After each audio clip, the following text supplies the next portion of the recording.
Hello বন্ধুরা, welcome back to my channel. আমি হচ্ছে পিয়ালি। আমার নতুন একটা ব্লগে তোমাদের অনেক অনেক ওয়েলকাম। তো তোমরা কেমন আছো? আশা করছি তোমরা সবাই অনেক অনেক ভালো আছো এবং অনেক অনেক সুস্থ আছো এই গরমে। তো দেখো সকাল এখন 6:30 বাজে। তো ঘুম থেকে উঠে ব্রাশ করে কিছু খেয়ে রেডি হয়ে এখন বাইরে বেরিয়ে গেছে। তার সাথে আমি ওর ব্যাগ নিয়ে বাইরে বেরিয়ে গেছি। তো বাবার জন্য অপেক্ষা করছি, যেহেতু বাবার আসতে একটু লেট হচ্ছে বলে। তো মা আর ছেলে ওইখানে দাঁড়িয়ে আছি। তো আজকে হচ্ছে ওর পিটি ক্লাস, তাই হলুদ কালারের ড্রেস পরেছে। তো যাই হোক, কিছুদিন পরেই ওর রেজাল্ট বেরোবে। 3 তারিখে কি হবে কি না হবে জানি না, এখন এবারের ফার্স্ট পরীক্ষাটা খুবই বাজে হয়েছে। যেহেতু কি বলতো, আগে একটা অন্য স্কুলে পড়তো, তো আপার নার্সারি, লোয়ার নার্সারি, কেজি ওই স্কুলেই পড়েছে। আর এখন হচ্ছে নতুন স্কুলে ভর্তি করিয়েছি ক্লাস 1 থেকে আর কি। তো এই স্কুলে সব কিছু মানিয়ে নিতে, সব কিছু নতুন নতুন জিনিস, তো তাই একটু প্রবলেম হচ্ছে ওর বুঝতে। তো যাই হোক, তার মধ্যে নতুন নতুন পড়া, আর এই স্কুলে দেখছি পড়ার চাপও অনেকটাই আছে। তো তার জন্য একটু মানিয়ে নিতে একটু প্রবলেম হচ্ছে। তারপর অনেক লেখাপড়ার চাপও বেড়েছে। তো তার জন্য এই ফার্স্ট পরীক্ষাটা কি হবে ঠিক জানি না, সেই চিন্তাতেই আছে যে রেজাল্টেও কি করবে। তো যাই হোক, ওদিকে তো বাবা চলে এসে, বাবা ওকে নিয়ে চলেও গেছে। প্রত্যেক দিন কিন্তু আমার বাবাই নিয়ে যায়, আর আমি কিন্তু ওকে স্কুল থেকে বাড়ি নিয়ে আসি। যে মানে এটা হচ্ছে আমাদের দুজনের ডিউটি, বাবা নিয়ে যাবে, আমি স্কুল থেকে বাড়ি নিয়ে আসবো। তো ও তো স্কুলে চলে গেল, আমি তার মধ্যে ঘরে চলে এলাম, একটু চাটা খেয়ে নিলাম। তো দেখো, 1 প্যাকেট দুধ ছিল ফ্রিজের মধ্যে, তো দুধটা গরম করতে হবে, যেহেতু আমার ছেলে বাড়ি এসে খাবে, তার মধ্যে আমিও খাবো। আর দুধটা আমাদের প্রত্যেক দিনই লাগে, যেহেতু আমার ছেলে খায়, মাঝে মাঝে আমিও খেয়ে নিই। যদি কোনো কিছু খাবার যদি কিছু না থাকে, তো তার জন্য দুধটা আমাদের প্রত্যেক দিন লাগে। তো যাই হোক, এখানে দুধটা গরম করতে বসিয়েছি। আর দেখো কাণ্ড, আমি হচ্ছে ওদিকে একটু বাইরে গেছিলাম, তো কিছু কাজ টাজ করছিলাম, তো তার মধ্যেই দেখি দুধটা পুরো কিছুটা উতলে পড়ে গেছে। তো যাই হোক, কি আর করা যাবে, খেয়ালও ছিল না আমার। তো এদিকে হচ্ছে দেখো, আমি চাল নিচ্ছি। ছেলেকে স্কুল থেকে আনার আগে বেশিরভাগ দিনই আমি সব কিছু চাল টাল ধুয়ে, ডালও যদি রান্না করি ডাল টাল ধুয়ে রেডি করে রাখি, কারণ স্কুল থেকে বাড়ি এলে তো দেরি হয়ে যায়। তো আমার সুবিধা হয় এগুলো রেডি করে রাখলে। তো দেখো, আমি কিন্তু ওকে স্কুল থেকে নিয়েও চলে এসেছি। আমি হচ্ছে মানে স্কুলে যাওয়ার আগে আমি ওই দুটো ঘর মুছে ঝাড়ু টাড়ু দিয়ে গেছি। এখন এই বড় ঘরটা বাকি আছে, কারণ তোর মতো জানোই বড় ঘরটা আমি সবার লাস্টে মুছি। তো যাই হোক, ওর খাতা মাথা একটু চেক করলাম যে আজকে কী কী লেখা টেখা দিয়েছে। তো তারপরে আমি রান্নাঘরে চলে এলাম। কালকে রাতে মা শাকটা কেটে রেখে দিয়েছিল, তো তার জন্য এখন শাকটা ধুয়ে নিচ্ছি। আজকে আমাদের শাক হবে। তোমরা তো জানোই শাকে কী রকম পরিমাণে নোংরা থাকে। তো ভালো করে 2-3 বার করে শাকটা ধুয়ে নিচ্ছি। প্রায় অনেকদিন পরেই আমাদের বাড়িতে শাক হচ্ছে। শাকটা কাটা বাছা করতে অনেকটা সময় লাগে, তো ওইখানে শাকটা আমাদের বাড়িতে খুব একটা আসে না। তার মধ্যে আমার সময়ও থাকে না যে একটা একটা করে বেছে রাখি, তার মধ্যে আমার শাক কাটারও ব্যাপার আছে। ওইখানে যেদিন শাক হয় তার আগের দিন মা কেটেই রেখে দিয়ে যায় বেশিরভাগ দিন। আর আমাদের বাড়িতে বেশিরভাগ কলমি শাকটাই হয়। এটা হচ্ছে কিন্তু কলমি শাক বন্ধুরা।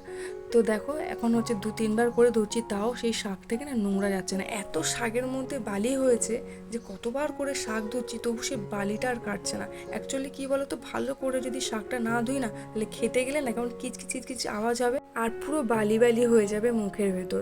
কারণ এর আগে একদিন আমাদের বাড়িতে শাক হয়েছিল, তো ভালো করে আমি ধুয়েছিলাম, তবুও কেন কে জানে বালিটা থেকে গেছিলো। তো খাওয়ার সময় পুরো মুখটা পুরো বালি বালি মতন হয়ে গেছিলো, আর কিচকিচ করছিল। মা তার জন্য খুব বকেও ছিল। তো তার জন্য দেখো, আমি ভালো করে সতর্ক হয়ে গেছি যে না, শাকটা আমাকে ভালো করে ধুতে হবে 5-6 বার করে। তো যাই হোক, ওদিকে দেখো আমি শাক ধুয়ে দিয়েছি, আর এদিকে হচ্ছে আমার বোন আর আমার বোনের ছেলে উঠেও গেছে ঘুম থেকে। তো বাসি বিছানাটা এখন তোলা হচ্ছে। দেখতে পাচ্ছ বন্ধুরা, ঘরে বাচ্চা কাচ্চা থাকলে কেমন ঘরবাড়ি হয়ে থাকে।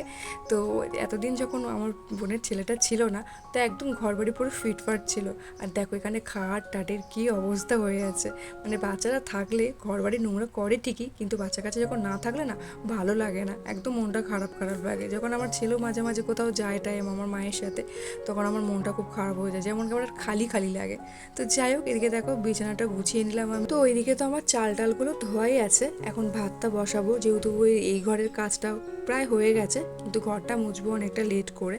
তো দেখো, যেমন প্রতিদিন আমি পাশের বাড়ি থেকে জল আনি, সেরকম আজকেও এনেছি 1 ড্রাম জল। এবারে আমি ভাতটা বসিয়ে দেবো।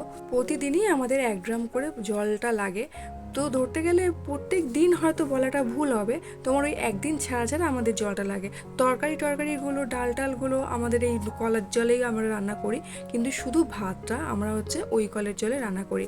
আর এই জলের ভাতটা রান্না করলে না একদম ভাতটা পুরো সাদা ধবধবে হয়ে যায়। তার জন্য এই কলের জলেই বেশিরভাগ আমরা ভাত রান্না করি।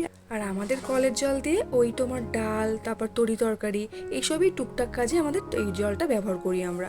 তো যাই হোক, বোন চলে যাবে তাই বোনের একটু পিছনে লাগছি যে তুই হয়তো তোর বরকে ছাড়া থাকতে পারছিস না, তাই হয়তো তুই চলে যাবি। তুই তো ছেলের দোহাই দিচ্ছিস যে ছেলের গরম লাগছে, ছেলের গায়ে র্যাশ বেরিয়ে যাচ্ছে, এসব কিছুই না।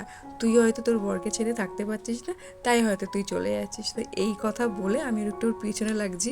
আর সেই সাথে ও আমাকে বলছে, হ্যাঁ তুই যেটা ভালো বুঝবি, তুই যেটা বলছিস সেটাই হ্যাঁ হ্যাঁ আমি আমার বরকে ছাড়া থাকতে পারছি না। কারণ কি বলতো, যবে থেকে শুনেছি ও চলে যাবে তবে থেকে আমি ওকে এই কথা বলে খুব জ্বালাতন করছি যে তোর ছেলের আদৌ কোনো গরম লাগছে না, হয়তো তোরই লাগছে ওইখানে, তার মধ্যে আবার তুই আবার তোর বরকে ছেড়ে থাকতে পারছি না, তাই হয়তো চলে যাচ্ছি। কারণ খুব রাগ উঠছে গো, অনেক দিন পর এলো ছোট পুচকেটাকে নিয়ে, একটু পুচকেটার সাথে একটু সময় কাটাবো, একটু ওকে নিয়ে নাড়াচাড়া করবো। ও বলছে না আমি চলে যাবো। আর সত্যি কথা বলতে কি বলতো বন্ধুরা, আমাদের বাড়িতে না খুবই গরম, মানে আমাদের এই কলকাতার দিকে প্রচণ্ড গরম, আর আমাদের এই ঘরটাতে তো আরও বেশি গরম। আর ওদের ওই সাইডে মানে ও থাকে শ্যামনগর, ও শ্বশুরবাড়িতে হচ্ছে শ্যামনগর, তো শ্বশুরবাড়ির ওই দিকটা না খুব একটা গরম নেই ও বলে। আর সত্যি ওই সাইডটা গরম নেই, একটু গ্রাম্য সাইড, তো ওই সাইডে এত গরম নেই আমাদের এই দিককার মতন। তো তার জন্য বলছে না ছেলের গায়ে র্যাশ ট্যাশ বেরিয়েও যাচ্ছে, লাল লাল হয়ে যাচ্ছে, তো না ওইখানেও থাকবে না, ছেলের খুব কষ্ট হচ্ছে। তো তার জন্য মানে এটাই হচ্ছে আসল কারণ। আমি একটু পিছনে লাগছি যে না না এগুলো কোনো কারণ না, হয়তো তুই তোর বরকে ছেড়ে থাকতে পারছিস না।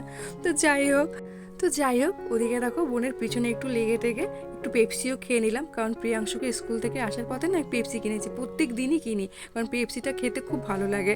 তো আজকেরও সেরকম নিয়ে এসেছি পেপসি, তো রেখে দিয়েছিলাম ফ্রিজে, কারণ পেপসিটা নিয়ে আসে না গলে গেছিলো। তো এখন যেহেতু ফ্রিজে রাখার পর বরফ হয়ে গেছে পেপসিটা, তারপরে তিনজনে মিলে খেলাম, মানে ও আমার ছেলেটা ও স্কুল থেকে আস্তে আস্তে খেয়ে নিয়েছিল। তো আমাদের দুই বোনের দুটো রয়েছিল, তো বোনকে একটা দিলাম, আমি একটা খেলাম আর কি। তো আমার থেকেও আবার প্রিয়াংশু একটু খেলো। তো যাই হোক এদিকে দেখো আমি ঘরটারগুলো মুছছি। আর সকালবেলায় মা কিছুটা চিংড়ি মাছ কিনে রেখে দিয়েছিল, তো এত বেলা হয়ে গেল না, আমি সময় পেলাম না চিংড়ি মাছগুলো কাটা বাছার। তো যাই হোক এখন দেখো সময় করে আমি চিংড়ি মাছগুলো সব কেটে টেটে নিলাম, আর এদিকে আমি ঘরটাও মুছতে শুরু করেছি। ঘরটা ঝাড়ু দেবো আমার সকালবেলাতেই হয়ে গেছিলো, ঝাড়ু টাড়ু দিয়ে আমি চলে গেছিলাম ওকে স্কুল থেকে আনতে, শুধু মুছে নিচ্ছি এখন, এরপরে চলে যাবো আমি স্নান করতে। তো দেখো বন্ধুরা, ওদিকে আমার ঘর মুছতে মুছতেই মা চলে এসেছে। তো মা হচ্ছে তোমার স্নান টান করে পুজোটা দিয়ে নিচ্ছে, এখনও আমার স্নান হয়নি, এখনও দেখছি জামা কাপড় মানে ভেজানো আছে। আমি ভুলেই গেছি, মানে আমার মাথা থেকে বেরিয়ে গেছে যে না আমি সকালবেলায় জামা কাপড় ভিজিয়ে রেখেছি, ওগুলো আমাকে কাচতে হবে। ভাবলাম যে না ঘরটা মুছে এখন আমি স্নান করতে যাবো, ব্যাস আমার কাজ হয়ে গেছে। কিন্তু তারপরে আমি বাইরে গিয়ে দেখলাম যে না আমি তো আবার কাঁচা ভিজিয়েছি সকালবেলায়, তো ওগুলো ভিজিয়ে রেখে দিয়েছিলাম, তো এখন সেটা আমি কাচছি। তো অনেকটাই কাঁচা ভিজিয়েছি, প্রায় 1 গামলা মতন, দুটো বিছানার চাদরও আছে, তো সেগুলো ভিজিয়ে রেখে দিয়েছিলাম, সেটা এখন বসে বসে এখন কাচছি। আপাতত আমার আর কোনো কাজ নেই, এবার এখানে কাচাকুচো করে মা বলেছে তুই রেখে দে আমি মেলে দেবো, তো এরপরে চলে যাবে আমি স্নান করতে। তো মাই বেশিরভাগ আমি যখন জামা কাপড় কাচি না, তো ভালো করে না নিগড়াতে পারি না, কারণ অত মানে একদম কাট করে আমার মায়ের নিগড়ায়, তো মা সবসময় বলে তুই রেখে দে আমি মানে মেলে দেবো আর কি। প্রায় সেই সকালবেলায় ঘুম থেকে উঠে তো সেই যে কাজে হাত দেবো না, কাজ আর শেষ হতেই চায় না জানো তো।